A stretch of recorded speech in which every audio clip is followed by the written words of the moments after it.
Gopal is a medical doctor and an activist from India, and he's also a founder of several NGOs, among them the organization Jagruti, which is committed to poverty reduction and empowerment. For years, Gopal has been advocating against the practices of the pharma industry. And besides working with us on this project on antibiotic resistance, he has also been accompanying the Buko Pharma-Kampagne for over 20 years now. And he's also a former member of our team in Bielefeld. So we will now listen to his keynote about poverty and antibiotic resistance.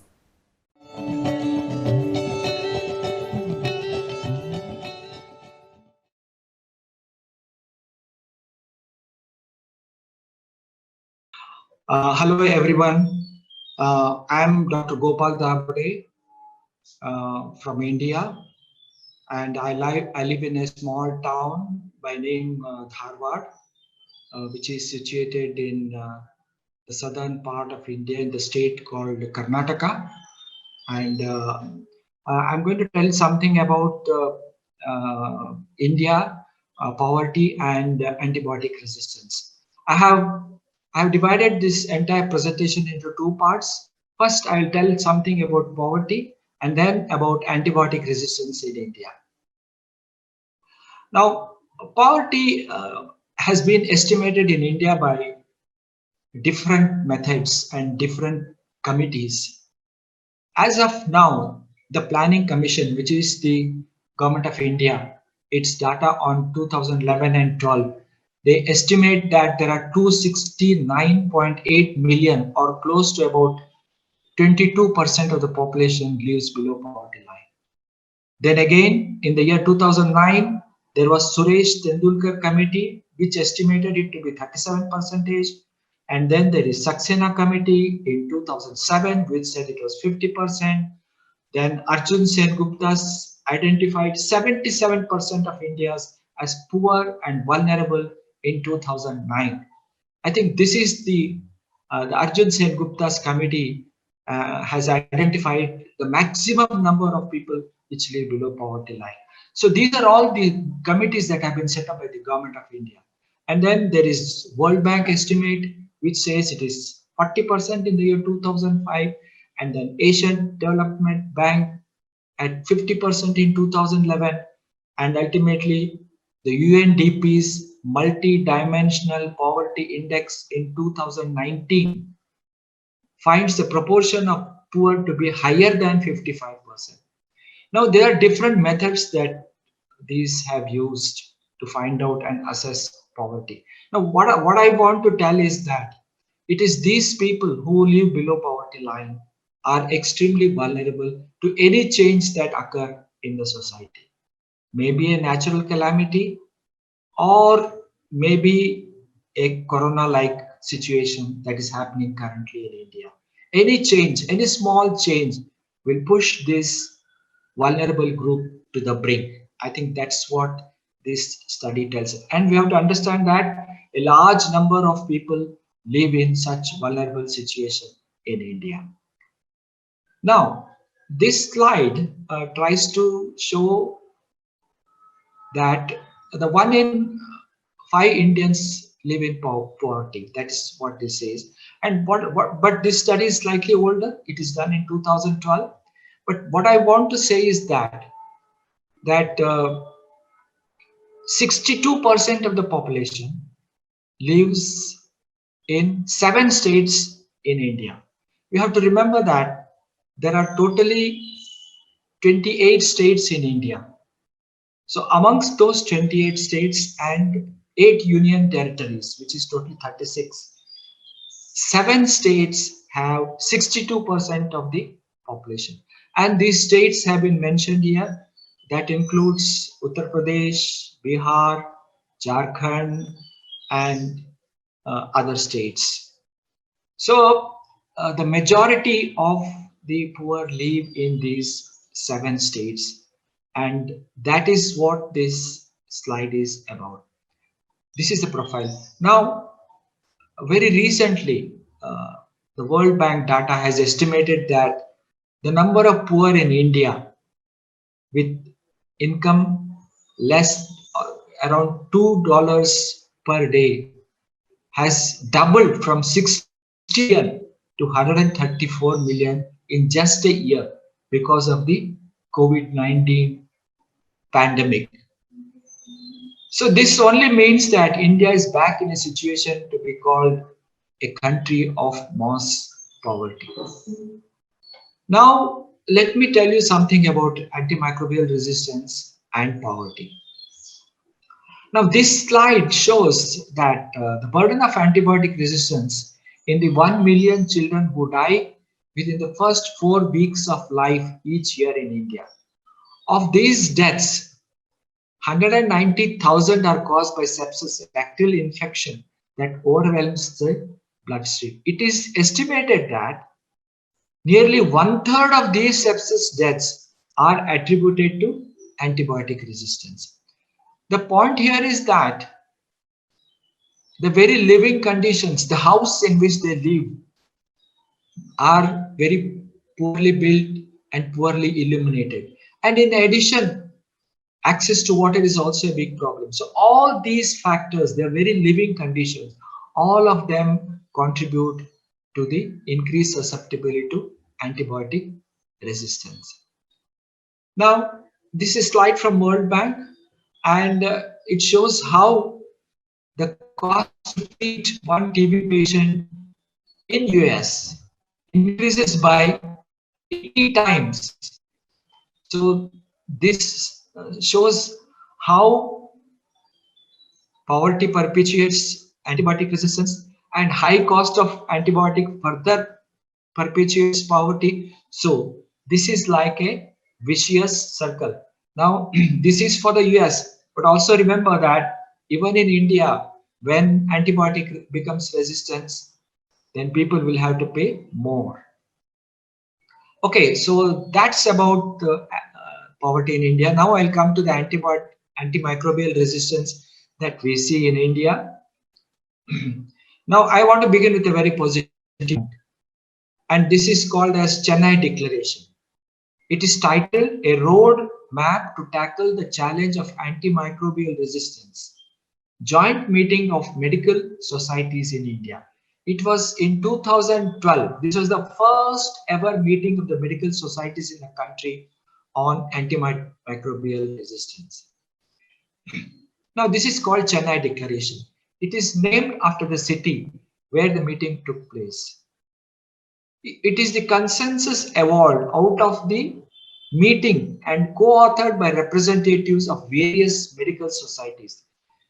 The document is based on realistic goals and objectives with a deep understanding of the background Indian scenario.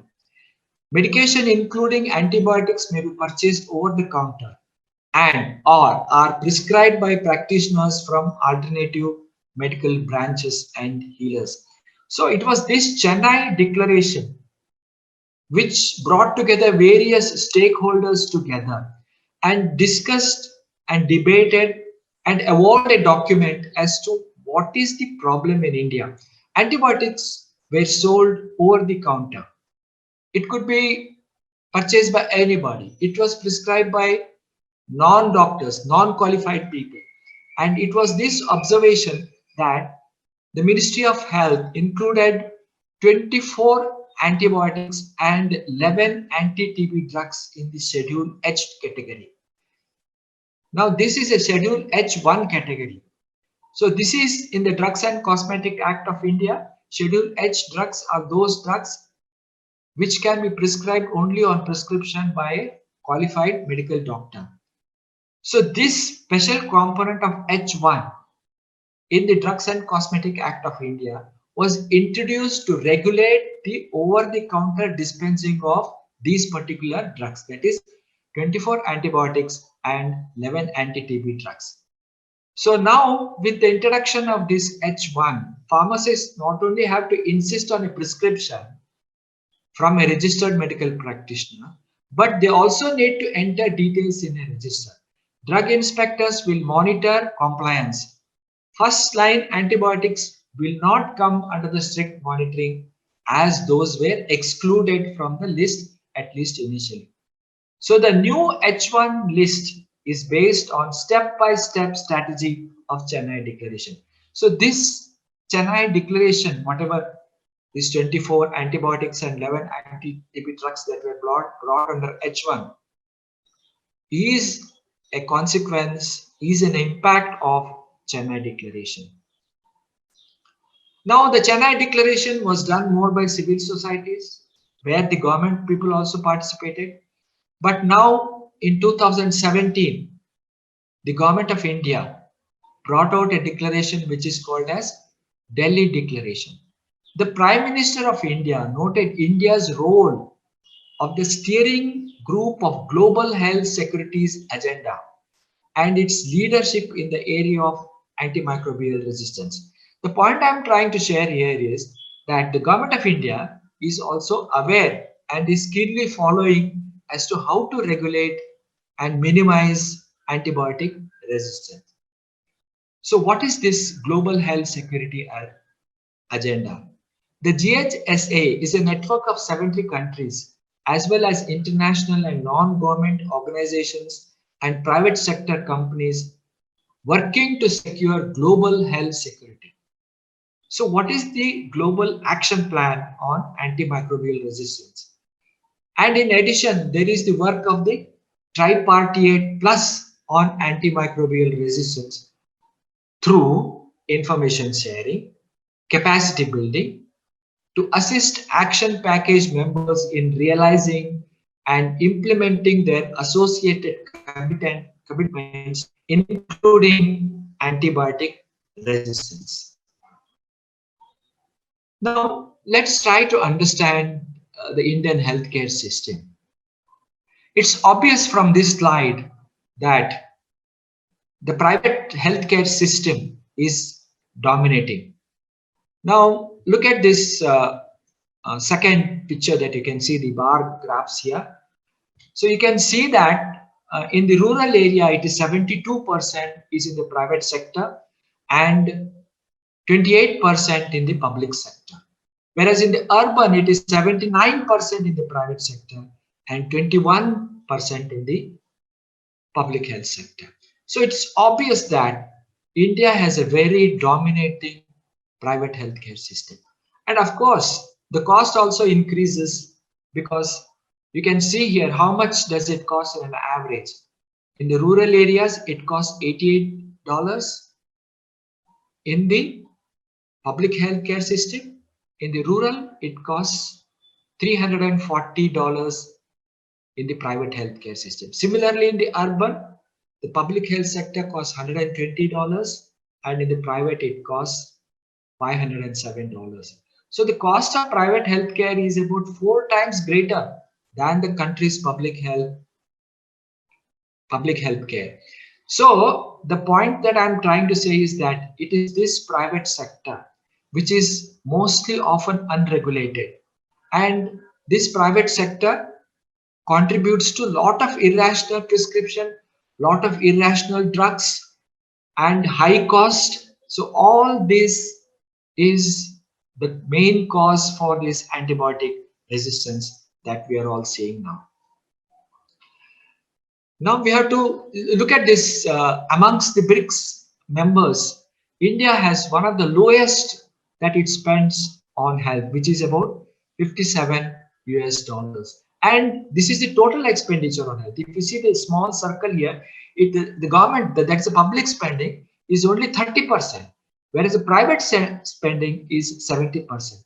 It is because of this private spending that the out-of-pocket expenses increases. Not only the out-of-pocket expenses increase, but there is lot of irrational, unscientific investigation done, lot of irrational, unscientific prescription being done, and also prescription of lot of unnecessary antibiotics. So why is this still there? Why is the private sector still there? And that is because the private sector, you can see in the title here I have mentioned that the private sector generates billions of dollars annually from medical tourism. So we have to treat people from Europe and America, and that's why we have this private healthcare sector. Now the public health sector is is plagued with several problems, and most of it is introduced by the World Bank. There is private-public partnership. There is dictum to follow austerity and marketization. All these factors are only weakening the public health sector, which is needed to be robust and vital. But in spite of all this, there are two states in India. One is Tamil Nadu and Kerala, which have done very well with the public health care system, and they have indeed a very robust and functioning public health care system. Now, let me tell something about the tuberculosis in India. Tuberculosis in India is a very big public health problem. You can see from this slide that 27% of the world's global TB burden is in India, perhaps the highest in the world. And not only is the tuberculosis problem very high, but in addition, the government of India itself accepts that TB remains the leading infectious killer disease, and India has accorded high priority for ending tuberculosis by 2025, just 5 years ahead of the Sustainable Development Goals. And believe me, there are 66,000 drug-resistant TB in India as of 2019. So the challenges are very, very huge. And look at this slide here. Look at on the right side, you can see that MDR TB, and there is something called pro-MDR TB. So there is a huge amount of pro-XDR TB, which is around 30,000. So all these 30,000 are likely to land up become XTBR tuberculosis. So this is the greatest danger in terms of resistance, and this is a real challenge for tuberculosis. These are the figures of 2018 as announced by WHO. So what is really unfortunate that government has totally closed its eye on the zoonotic tuberculosis.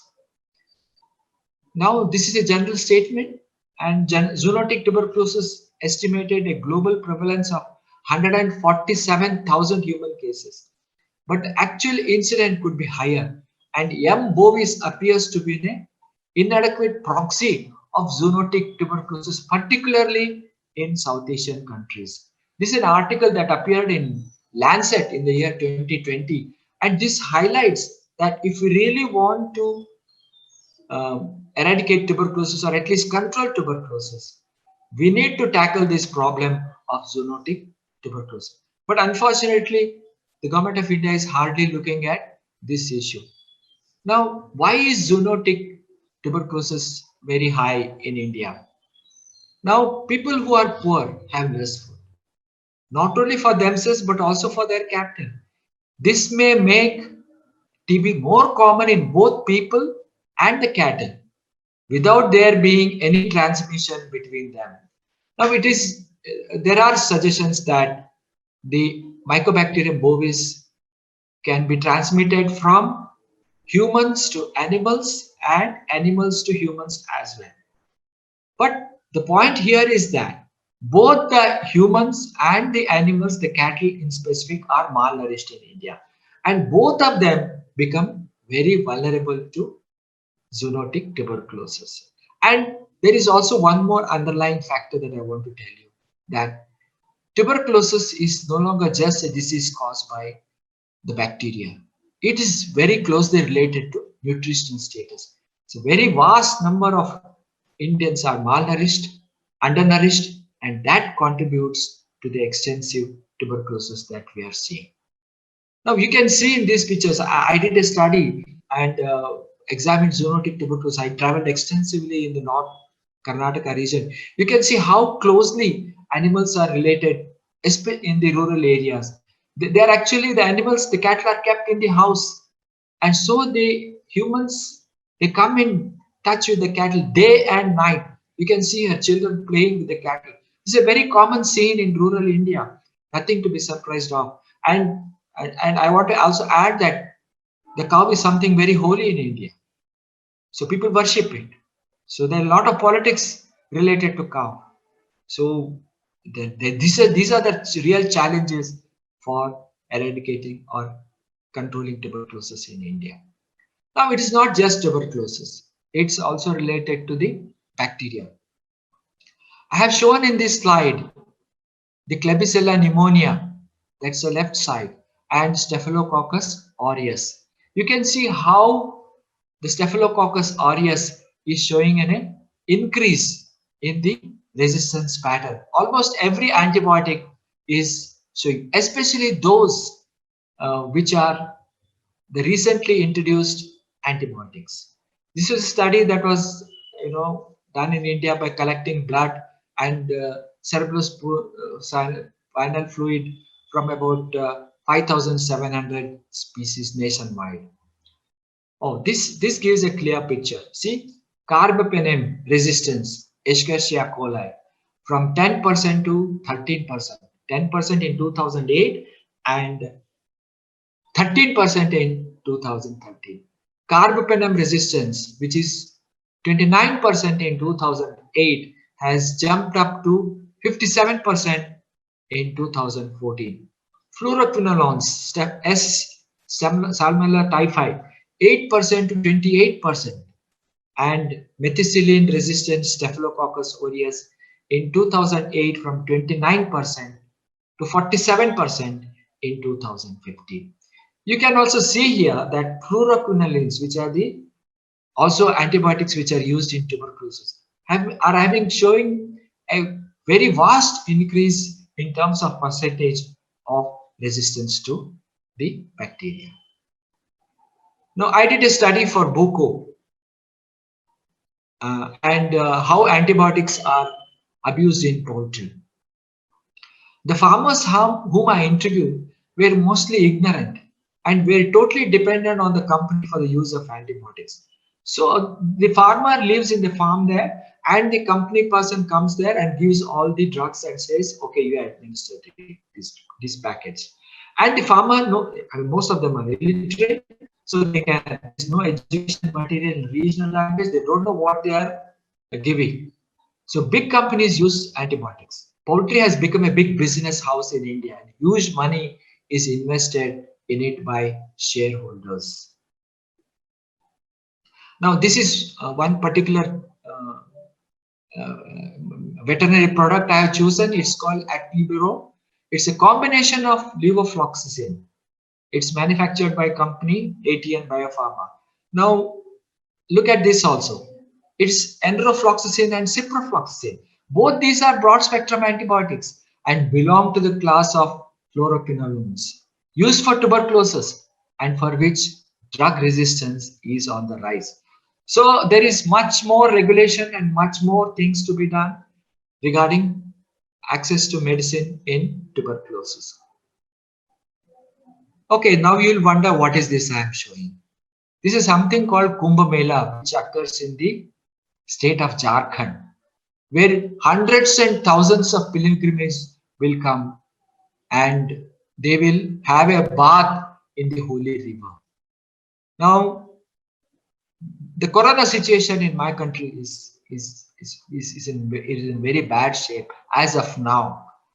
The government is trying to do something, but because the public health sector itself is weak, as I mentioned earlier, there are many challenges. And let me tell you, things are very bad.